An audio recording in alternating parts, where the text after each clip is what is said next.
What's up, YouTube family? Lou here with another Guy Like Collectibles video. Today I wanted to talk about something. The last couple of days I've been seeing like on some videos.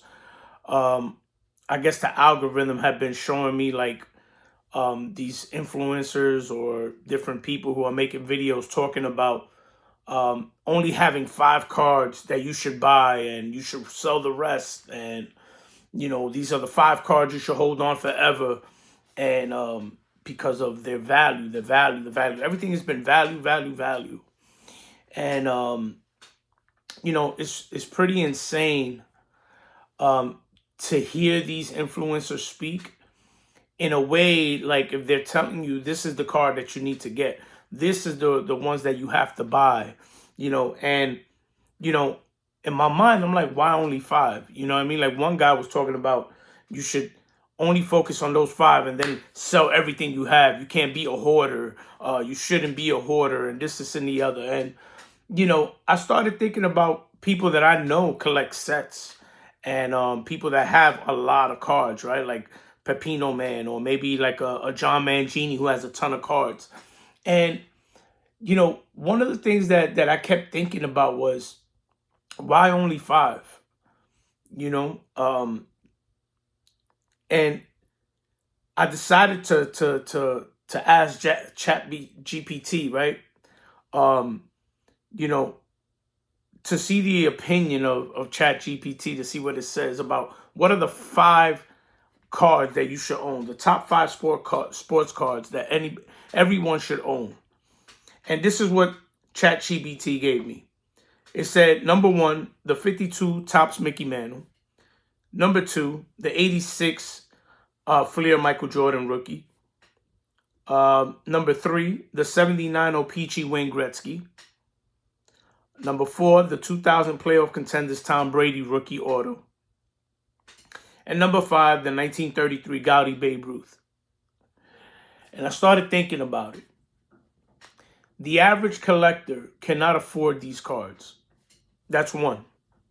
So right there, it's basically telling the average collector that you shouldn't even collect because the top 5 cards that you should own are these particular cards. So what does that tell you as a collector? Does that mean that I shouldn't collect? Or maybe I shouldn't buy anymore? And then I kind of changed up the question a little bit. The 3 different ways of collecting top 5 sports cards. So you have investment, you have nostalgic or enjoyment focused, and then you have the affordable, right? So the top 5 investment sports cards was the Mantle 52, the Tom Brady 2000 rookie, the Michael Jordan rookie, 2011 Topps update Mike Trout, and number 5, the 2003 Topps Chrome LeBron James rookie. Now for nostalgic, they said the Griffey 89, the 1990 Bo Knows Bo Jackson card, the 84 Topps Don Mattingly rookie, the 96 Topps Kobe Bryant rookie, and the 81 Topps Joe Montana rookie. And then for the affordable 5, the 87 Topps Barry Bonds, the 90 Fleer Michael Jordan, the 89 Upper Deck Ken Griffey Jr., the 2020 Topps Chrome Lewis Robert rookie, and that's not going anywhere. That card you can get for like $3, graded. And then the 85 Topps Mark McGwire USA rookie card. And I started thinking to myself, I'm like, man, imagine if I could only have 5 cards and I have to get rid of all my cards. First off, I would never tell anybody that you should only have a certain amount of cards or certain specific players. The beauty of this hobby is that you could collect whatever you want, however you want, whatever price range you want. I know that I made a video not too long ago about the whole junk wax era, and which was overproduced. But at the end of the day, that's my nostalgic. I grew up in that era. So yeah, maybe the cards are not going to be worth anything, but a lot of the cards are super valuable to me in different areas, in different ways.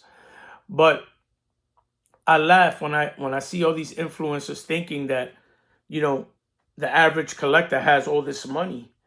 We hear about so many people that go broke, that end up getting divorced, losing their families, losing homes, losing jobs, or whatever the case may be, because of the addiction of breaking, the addiction of spending all this money on the hobby and putting that at the top priority rather than prioritizing their homes, their families, and all these other things.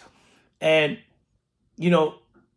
we have to be careful as people who are creating content and creating videos and influencing the masses, to be careful what we're telling them. Because imagine someone coming into the hobby and wanting to learn how to collect, and they're like, oh, I need to get a 52 manual, or I have to get, a 1989 Ken Griffey Jr. upper deck in a 10 PSA 10 because it's worth $5,000, and if I get a 8, it's only worth $100. It's no good. And then it's like you're collecting these particular cards for life, right? They're high value, so what? You're gonna hold on to them until you die, so you never even get to sell them anyway and enjoy the money that it's worth. You're not gonna enjoy it. So what's the point? If it's truly about the card, it's truly about the history of the game, I think that's the most important part, right? So when I see a collection like, let's say, Mangini's collection, or even Pepino Man, right? Mike Monahan, Orlando from Collector's Dream. When I see all the cards that they have, it's not just one particular card or one particular group of cards. Yes, some of them target more vintage than modern and stuff like that. But you can't tell the history of baseball with just 5 cards. It's impossible. Between the different eras, between the different sets, between the different moments in baseball, there are players that made some amazing, did some amazing things in the game that are not in the Hall of Fame. So you won't even know about them unless you hear about them or read about them or someone told you about them. Like for a perfect example, Willie Hernandez, who pitched in the late 70s and in the 80s. Not in the Hall of Fame. He has 1 Cy Young and an MVP as a pitcher. And he's only like one of 11 guys that ever did that. And 1 out of 3 that actually won a World Series championship in the same year that he won the Cy Young MVP. These are things that you would never know because they're not in the Hall of Fame. But it's still part of the story. When you think about the Detroit Tigers in that year when they won the World Series back in '84, you think about how dominant of a reliever Willie Hernandez was. I was reading a book that I got here, and I was reading about this guy, Bob Shepard, who back in the day, he's like a World War II veteran or something like that. And he got hurt, lost a leg, and he pitched the game. The only legless, one-legged man that ever pitched. He had one of those prosthetic, and he still pitched.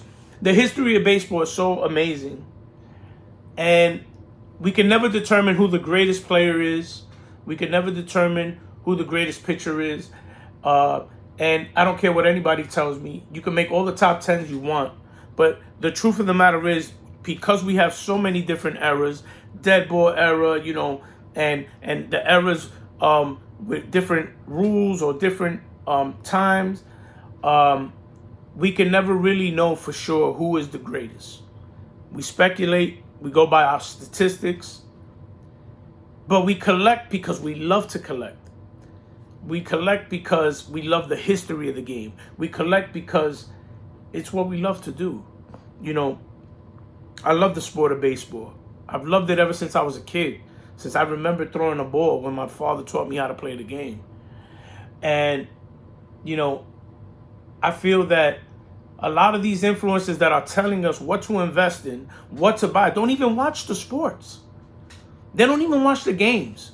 They're so busy watching about the investment of how much value it goes up and goes down that they don't even watch the players. They don't even watch the sport. That's why I laugh when all these guys, they're going by what they hear. They're going by what the money says. Oh, if this is the guy right here because his cards are worth this much. So he's got to be the greatest of all time. But they can't tell you about all-star players or good players that didn't make the Hall of Fame that were great players. You know, and it gets me sick to my stomach sometimes just listening to some of these guys, and I have to like skip it and just be like, yo, this guy's a clown, and keep going to the next guy because it's just crazy. You know,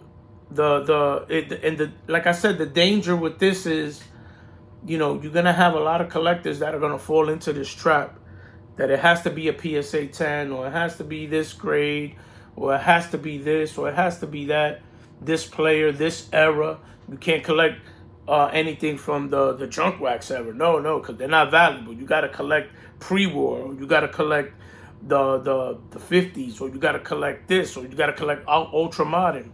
Give me a break.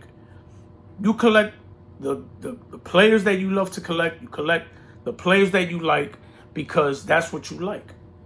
You know what I mean? You the one that have to live with these cards that you purchase, right? Now, if you're looking to be someone who just wants to flip and flip and flip and flip and don't care about the cards, then yo, it is what it is. But stop telling the people what they need to collect because, you know, it just sounds ridiculous, especially coming from people that don't know nothing about the game. You know, that's, I think, the sad part, is when you got people talking and they don't know nothing about the game, about the sports. You know, but when I think about my collection, I don't really have a lot of high-end cards. I do have a lot of vintage stuff, but it's not high-end per se. But, you know, I started thinking to myself, what if I could only have 5 cards? How the heck do I choose that? I don't know. I do not know how I could choose only 5 cards out of my collection because of what it means. I cannot tell the story of baseball with only 5 cards, or the story of any sport for that matter. You know, how do you tell the story of baseball, but, you know, you can't collect the Lou Gehrig because it's not in the top 5. Or you can't collect the Sandy Koufax because it's not in the top 5. Or you can't collect, you know, a Ken Griffey Jr. Or you can't collect a Barry Bonds or Don Mattingly. You know, it's funny because now with this whole Hall of Fame thing coming up and Don Mattingly being on the thing, the people who saw Mattingly play, the people who saw him play at his peak, will tell you that he was the greatest first baseman in that era. And I don't care what anybody tells me. From that era that he played, from 84 to 94, or what was it, 96 he played. Besides those last years, if you take 84 to 1989, those 5-6 years, that period, he was the best first baseman in the league. He hit for power, hit for average, hit for RBIs, and he had one of the best defensive gloves at first base. But imagine telling somebody you can't collect that card because it's not worth, you know, 10 grand, or it's not worth 30 grand. Are you kidding me? How do you tell the story of the New York Yankees from the 80s without Don Mattingly? You can't.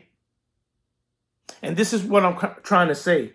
You need the Ricky Hendersons. You need the Dave Winfields. You need the Tony Gwynns, the Wade Boggs. All these guys, they all made that. And going back even in the vintage era, you got to be able to say, oh, what about Frank Robinson, who's very undervalued in the market. But Frank Robinson was one of the best baseball players in his time period. But he's not Mickey Mantle. He's not Willie Mays, so we shouldn't collect him. So I just find this silly. And it's very dangerous to get caught up in listening to a lot of these influencers that all they want to do is just get views. All they want to do is get a lot of views and make money off of YouTube and get a lot of views and put their 2 cents. And the funny thing is that I saw multiple videos and they're all showing the same cards. The same 5 cards in their top 5 are the same. So it's like they're copying off each other because they don't know any better.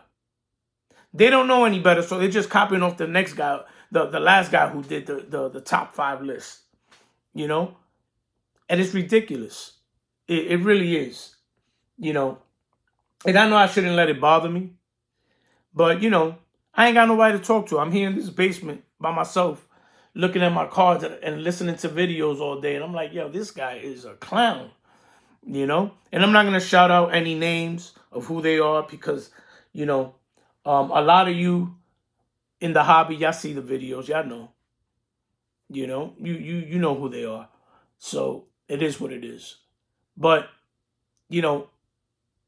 I feel that guys are like falling into this trap of if it's not this grade or if it's not this card, then my collection is irrelevant. My collection doesn't mean anything. And that's a bunch of BS. Look, I honestly am not interested in pre-war cards. But I'll be honest with you, I am interested in getting a T206 card to have in my collection. Why? Because it's part of the history of the hobby. It's part of the history. So I would like to have a T206. It's probably not going to be a Cy Young or a Ty Cobb or one of these guys because I'm not going to spend $5,000 on a card. But, if I could get a nice card for like $200, yeah, I'll get one because I can say, hey, look, I got a T206. This is a pre-war era card. Right? Just like I have from the 40s, I have something from the 50s, I got 60s, I got 70s, I got 80s, I got 90s. I got all the post-war stuff.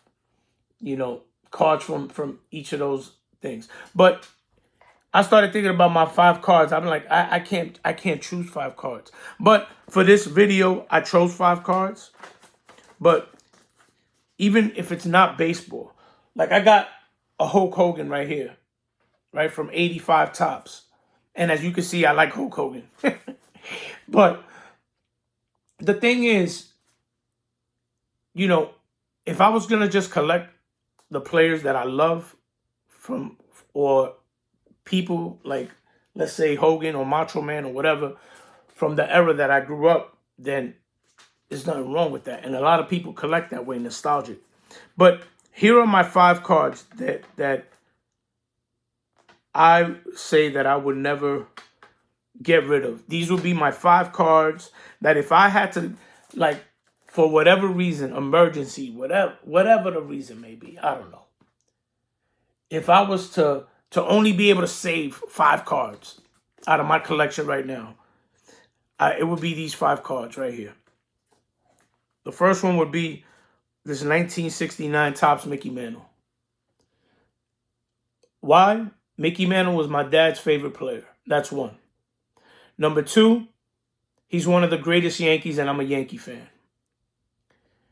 Number 3, this is my first and only Mickey Mantle playing days card that I own and that I purchased. So for me, this is a very important card in my collection. Not worth a lot of money, maybe $100, $150 at most. But it's in beautiful condition for a 1. Looks great. I love having it here. I love displaying it. But this would be one of the 5.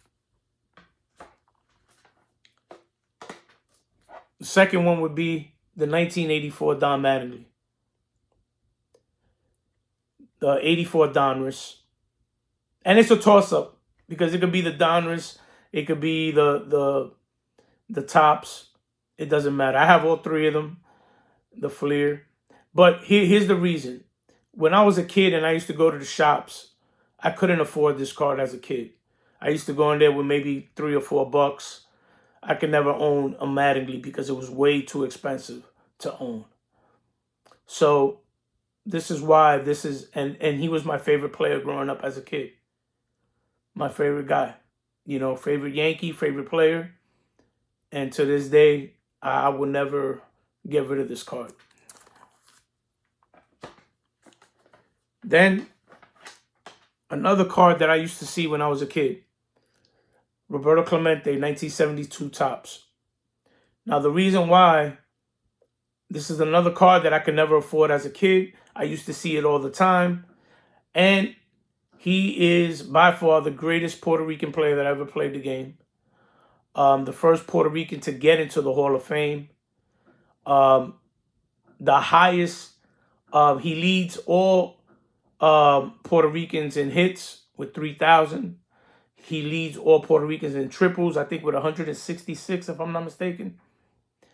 But he was the measuring stick right there for all the Puerto Rican players that followed behind him.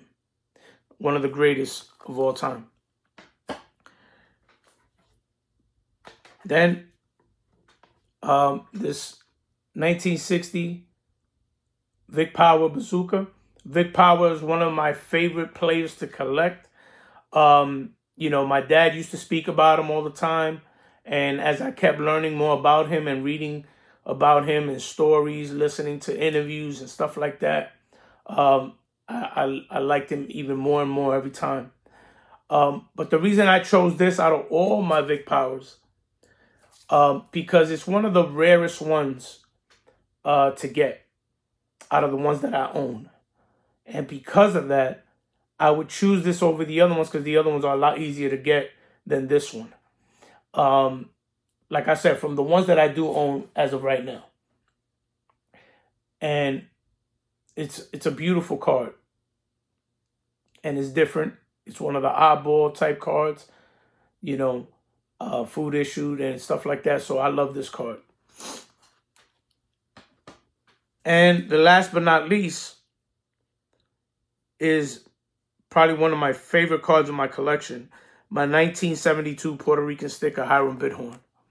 And he is the first Puerto Rican ever to get into the major leagues to play. He started with the Chicago Cubs back in 1942. He also went to the White Sox, so he was the first Puerto Rican in both American and National League. This is a cool card. Not a playing days card. He does have a 1949-50 Toleteros card that I wish I could get that one, but it's very hard to find. And it's probably super expensive, not to mention. But this would be the card because of what he meant to my people and to the sport. But this is just a phenomenal card as well. It just looks great. So those would be my 5. And an honorable mention to my man, Roberto Alomar. If I had to pick one autograph, it would be this one. And shout out to my man, Brad, who ended up gifting this to me. But this is a beautiful Roberto Alomar. Super thick, number 230. And it's a great autograph card. So those would be my 5 plus 1. But I don't know. What do you guys think?